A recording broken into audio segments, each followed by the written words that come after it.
Hi everyone, my name is Alecka. I'm a speech pathologist from the Murdoch Children's Research Institute in Australia, in Melbourne. Some of you may remember me from last year's CLC-N4 conference in June, where I discussed the speech and language study we were running for people with CLC-N4 related condition. And since then, the paper has been published as of August, which is really exciting. And so today I'll be going through some of the key questions which you, the families, have asked about this recent study.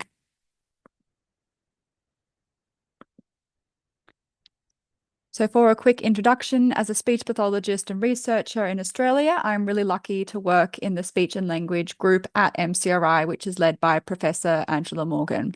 And Professor Morgan and her team have been leading speech and language research for over 10 years with a strong focus on understanding communication profiles in rare genetic conditions like CLCN4. We understand that in the context of rare conditions, which are characterized by many medical and behavioral challenges, communication consistently comes out as one of the highest priorities for families. So this in turn is a big priority for us and what we are interested in understanding better. For this particular study, we aim to systematically characterize speech and language abilities in people with CLCN4 related condition. And we recruited families from all over the world with a broad eligibility criteria, just requiring a CLCN4 likely pathogenic diagnosis, being over 6 months old, and all communication abilities and language and backgrounds were included and invited to participate. In terms of the data we collected, for those who participated, caregivers completed a series of questionnaires to better understand each child's communication in the context of other health and medical conditions, learning abilities, behaviours, as well as environment. And participants were also invited to complete a speech assessment with myself to further understand with nuance that speech profile. The first question is, what were the main findings of the recent speech and language study? This is a perfect place to start.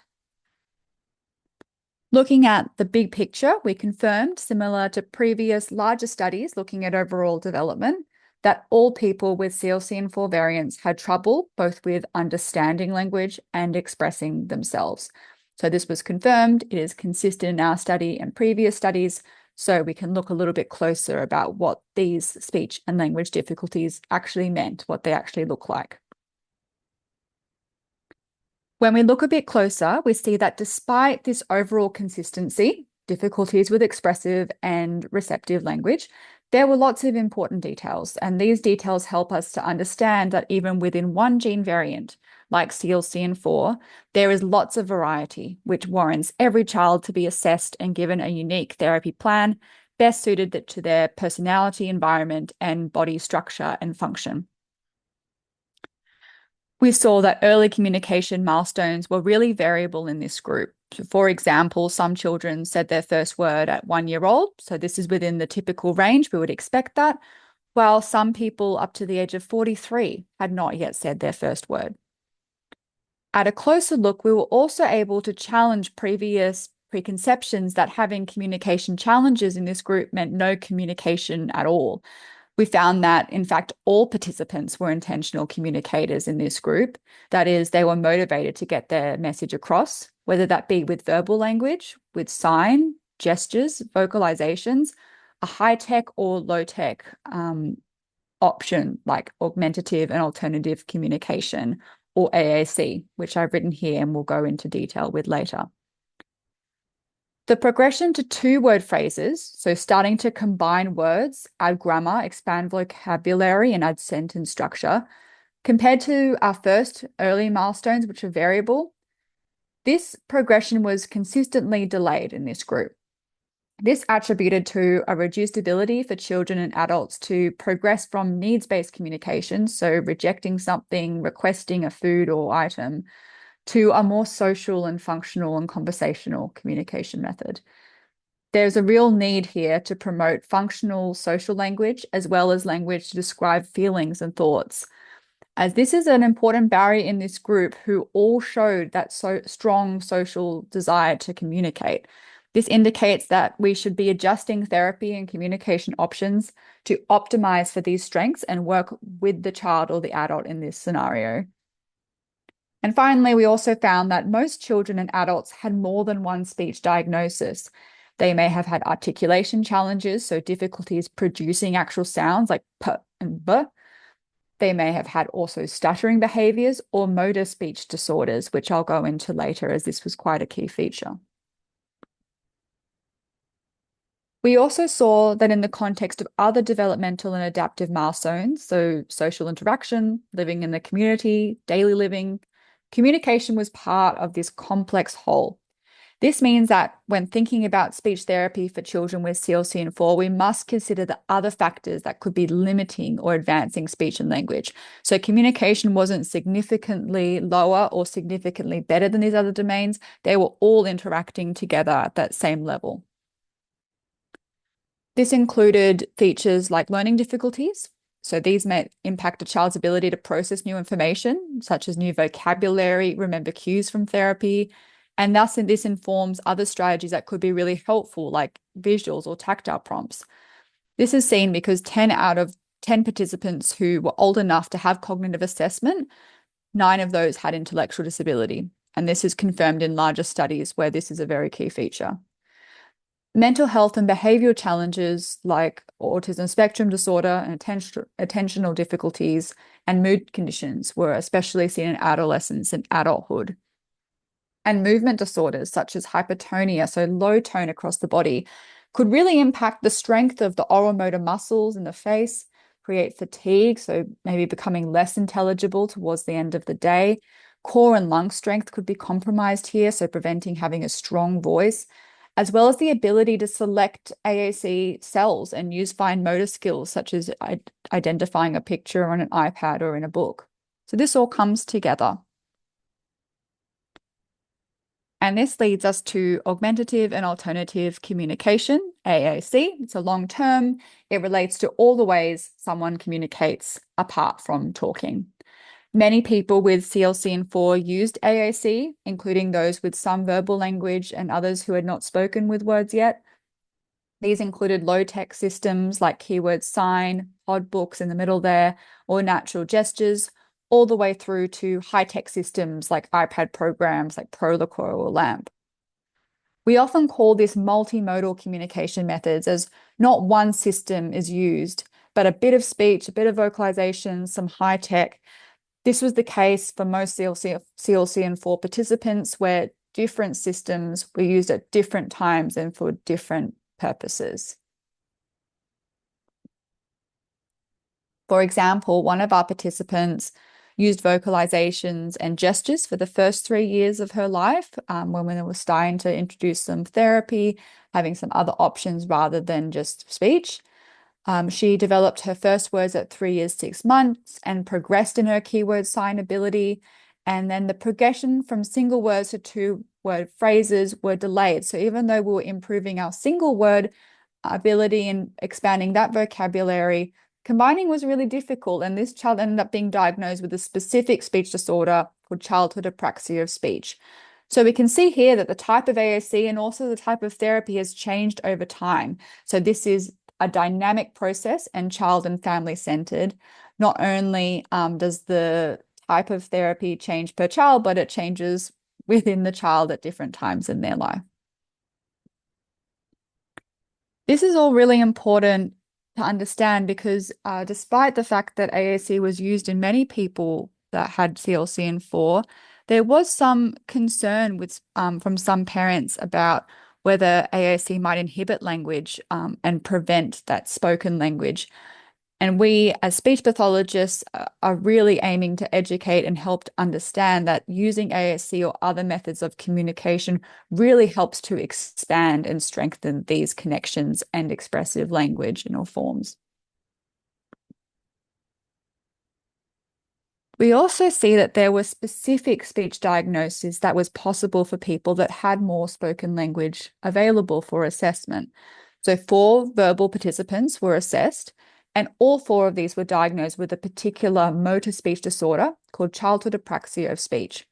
This is a motor speech disorder. It's a neurological speech condition, and it impacts the planning and programming required to produce intelligible and fluent speech.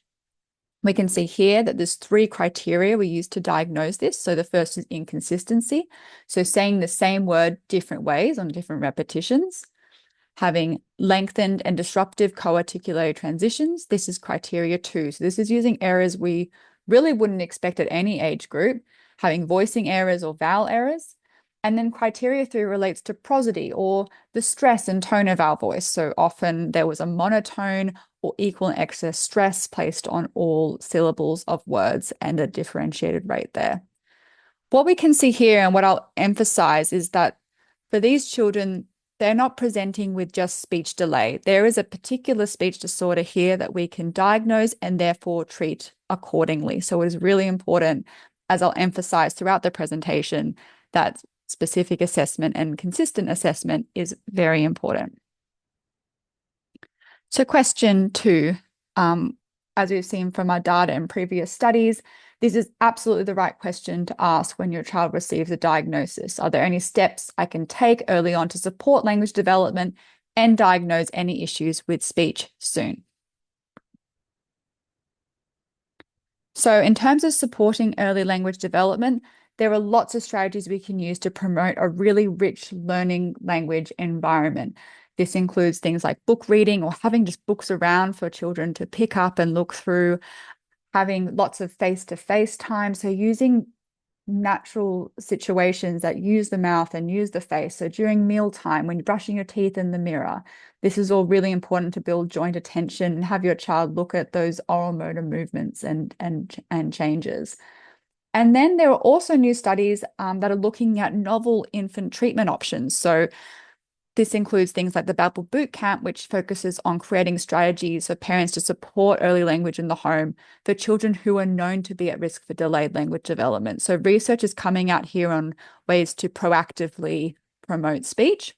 And then other programs like Hanan are also proven to be supporting speech and language as well. But the main idea here is to be focusing on lots of language all of the time and consistently. And in terms of diagnosis, so we know that speech and language challenges are very likely and are a high risk in this group. Therefore, it is a good idea to get in touch with a speech pathologist early on, even if your child is too young to attend sessions, to learn more about how you can support your child and promote their language and early speech skills. And additionally, speaking with a speech pathologist can help identify the particular type of speech or language delay or disorder your child has. So we saw that many children assessed in this group had a motor speech disorder, childhood apraxia of speech, which I mentioned before. Therefore, focusing on promoting babble and vocalizations may be a great initial goal in a younger child or infant. And diagnosis, our first pinpoint here, is a dynamic process that moves with your child. An initial diagnosis of speech delay in a 2-year-old who isn't producing any babble or vocalizations can soon transform into a more detailed diagnosis after they might get a few more words, have some approximations, and have a more specific diagnosis at that point. The third question relates to the best type of therapy for children with CLCN4. Apologies. So we see that speech and language is variable from person to person with CLCN4. While everyone has difficulties with speech and language, the severity and the type is different and will direct different treatments and therapy options. So to do this, we need thorough and frequent assessment. This should include understanding your child's language development so far. So how have milestones been met? Has there been a loss of skill? Has there been changes in how much language they're producing at different times? Are they using words, gestures, or sounds to get their message across?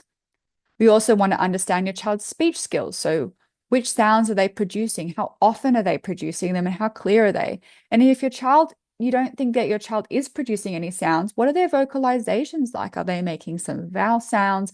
Are they grunting? What is their cry like? We want to understand your child's oral motor skills. So this is very much related to speech as well. We're using the mouth, we're using the tongue, we're coordinating. How is their eating going? Do they have a diagnosis of hypertonia or a motor disorder that might be weakening the muscles a little bit? Does that need to become a goal? We also want to understand this in the context of general health, and this will inform which assessments to complete and therapies that might be more or less appropriate. For example, as I mentioned, intellectual disability is an important feature in this group and will direct how therapy sessions will be set up and completed. We will likely need to increase the amount of visuals, the cueing, repetition, familiar colors and activities, routines, and extra time between questions and answers to allow for that processing and really meet the child where they are at. And we might find that there is a striking diagnosis in this. So, like childhood apraxia of speech, there are specific therapies for this, but again, must be considered in the context of all these other features. So, no, nothing is an island here. Once we have a diagnosis, we can then think about what's next. As I said before, your child is at the center of all of this with their genetic diagnosis, their language, their speech, medical, and environmental situations surrounding them. While this means that every therapy will and should be specific to each child, there are some strategies that can be helpful. So this includes early AAC use to expand and explore language and have different methods of understanding and creating that opportunity for language learning. We want early language stimulation, so all the language all the time through book reading, lots of talking face to face with your child, even if you're not sure if they're responding. Focus on the mouth and face structures during meal times, when brushing teeth. When you have a toy, place it next to your face so that there again is that interaction. We also want to be focusing on joint attention and repetition. And this is all to ensure that we are expanding your child's language within their zone of proximal development. So the next smallest step that they are ready for to achieve. Our fourth question is whether a nonverbal child can become verbal. This is a very big and important question. We found that 7 of the 13 people in our group with CLC in 4 did not use spoken language to communicate, and this included adults. However, this was not the case for everyone and is really a lesson in understanding that your child's gene diagnosis does not necessarily determine their outcome. There are so many factors, as we've discussed before, so their genetics. So yes, we see that CLCN4 is associated with speech and language difficulties and apraxia of speech for people who are more verbal. This genetic diagnosis can really help to identify what features might be common and what challenges may be expected down the road. But we also need to consider environment, your child's structure and function. And in this case, there is no strong predictor. And this is the case across many groups of rare genetic conditions. We found in CLCN4 and in other rare genetic conditions pertaining to communication challenges that those with the same gene or even the same variant within the same gene present differently and have a different trajectory. This really emphasizes and brings together my aim for the presentation is that one size does not fit all. It is important to understand and share with your speech therapist the data that shows what difficulties are seen and that there are shared features here, but also to be open-minded with how your child fits in this picture. We need to focus on your child in the context of the condition. This is so intervention can be targeted not only to your child, but also to you as a parent and your family, the school, all those things. Speech therapy strategies such as early language stimulation, AAC use has been shown to expand language in different groups of genetic conditions and neurodevelopmental disorders. And while the effects of these therapies are not yet known to CLCN4 specifically, early implementation hand in hand with early and frequent assessment can really guide those person-centered strategies that will in turn optimize your child's success and ability to communicate in a way that suits them best.